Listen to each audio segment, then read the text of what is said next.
Oi, pessoal, tudo bem? Vamos aí para a aula de língua portuguesa, página 59, tá? Vou utilizar aqui a apostila para explicar direto para vocês, tá bom? Hoje vamos falar de parágrafo e pontuação. Aqui nós temos dois textos que nós já vimos nas páginas, né, em semanas anteriores, nas páginas anteriores. Aqui nós temos um trecho, né, uma estrofe da cantiga Barata, diz que tem. E aqui nós temos o texto informativo que falava sobre as crocodilas fêmeas, né? Então, nós vamos aprender aqui um pouquinho sobre a organização desses tipos de texto. Observem que aqui na cantiga nós temos uma frase embaixo da outra, né? Ou seja, um verso embaixo do outro. Em poemas ou cantigas, né, ou letra de música, nós temos essa organização. A gente escreve um pouquinho da frase. Por mais que tenha espaço para continuar, a gente faz na linha de baixo o restante e vai fazendo aqui de pouquinho em pouquinho em cada linha, né? Cada linha do poema se chama verso, tá? E o conjunto, né, de versos é chamado de estrofe. Aqui nós já temos um texto diferente na organização. Esse texto, né, só a nível de curiosidade, chamado de texto em prosa, né? Não se preocupem com esses nomes, com esse nome, porque eles vão aprender mais para frente. Então, o texto informativo, ele tem outra organização. Ele é diferente do poema, né? Não são versos, são parágrafos. Então, quando começa aqui a frase, a gente dá um espaço, né? A gente dá o parágrafo e escreve a frase.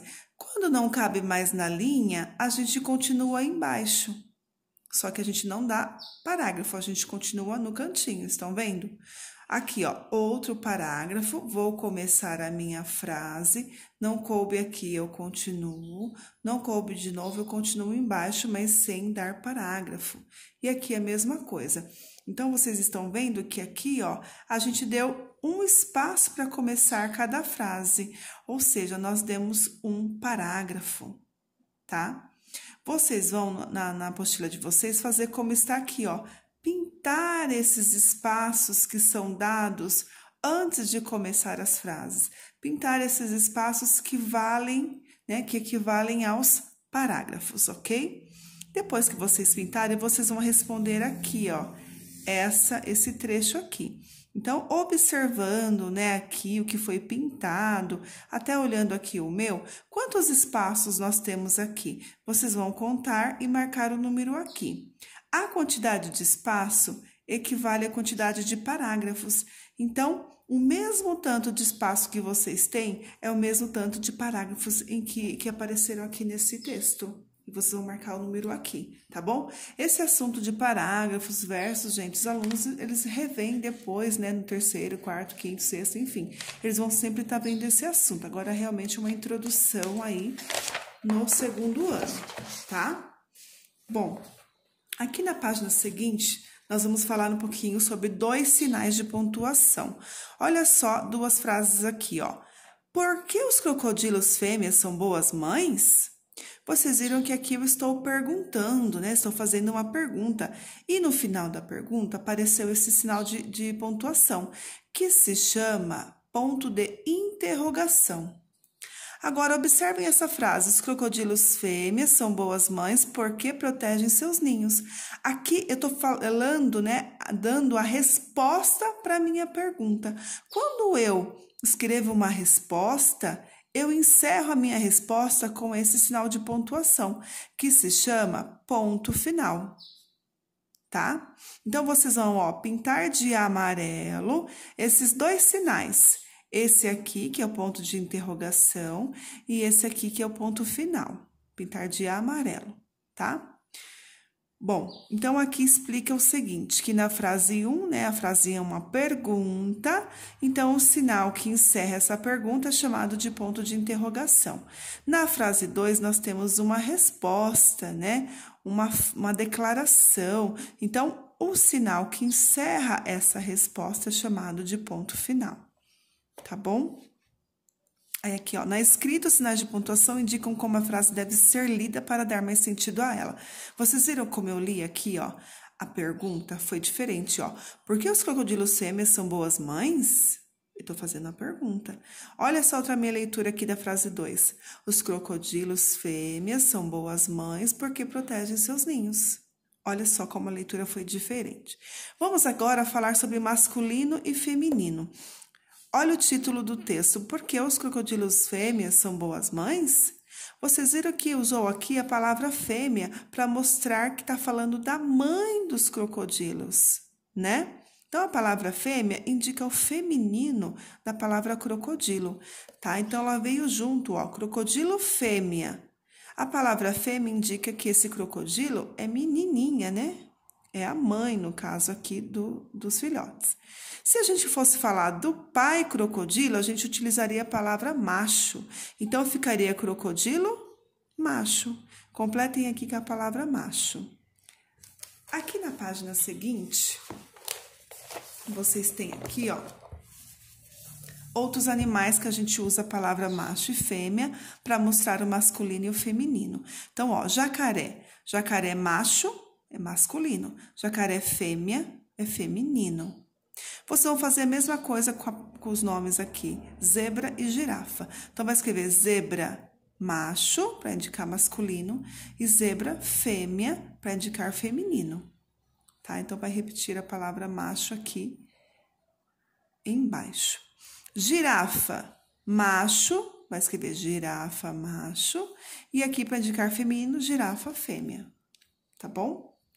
Além de usarmos a palavra macho e fêmea para indicar feminino e masculino, nós temos umas palavras que formam pares, né? Que a gente usa aí artigos, né? O menino. A menina, eu usei o artigo o para indicar masculino e o artigo a para indicar feminino. O primo, como vai ficar o feminino? A prima, escrevam aqui. O amigo, feminino vai ficar a amiga, escrevam aqui. Um professor, para indicar feminino eu uso uma professora. Vocês vão escrever, tá? O diretor, a diretora no feminino. Então, aqui, ó, a gente também indicou o masculino e feminino utilizando artigos, né? Para indicar aqui o masculino, né? Antes da palavra masculina, a gente usa o artigo o ou o artigo uma. Vocês vão completar aí no livro de vocês. Para indicar, né, feminino, né? Antes da palavra feminina, a gente usa o artigo a ou o artigo uma, tá? Completem aí no livro de vocês. Bom, aqui nessa página, nós temos aqui, né, organizando o que nós aprendemos. Então, nós vimos que gêneros dos nomes são 2, masculino e feminino.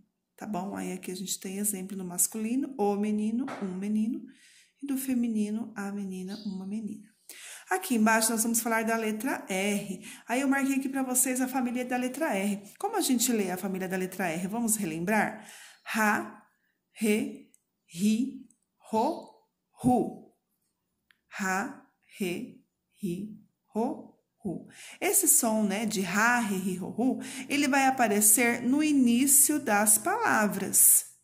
Quando a gente tem esse R nessa família assim, ó, no meio, é outro som. Eu vou ler para vocês essas palavras e vocês vão perceber isso aí que eu tô falando. Então, ó, rato, ramo, rã, rabanete, rabanete, remo, remo, careta, olha o som, re, eu falo re, careta, careta, ripa, ripa, pera, pera, roda, roda, rena, rena.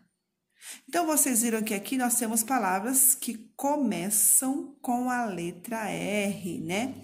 Que a primeira letra é R, tem várias. Então, o que vocês vão fazer? Aqui vocês vão escrever todas as palavras que começam com R. Só que tem uma observação aqui.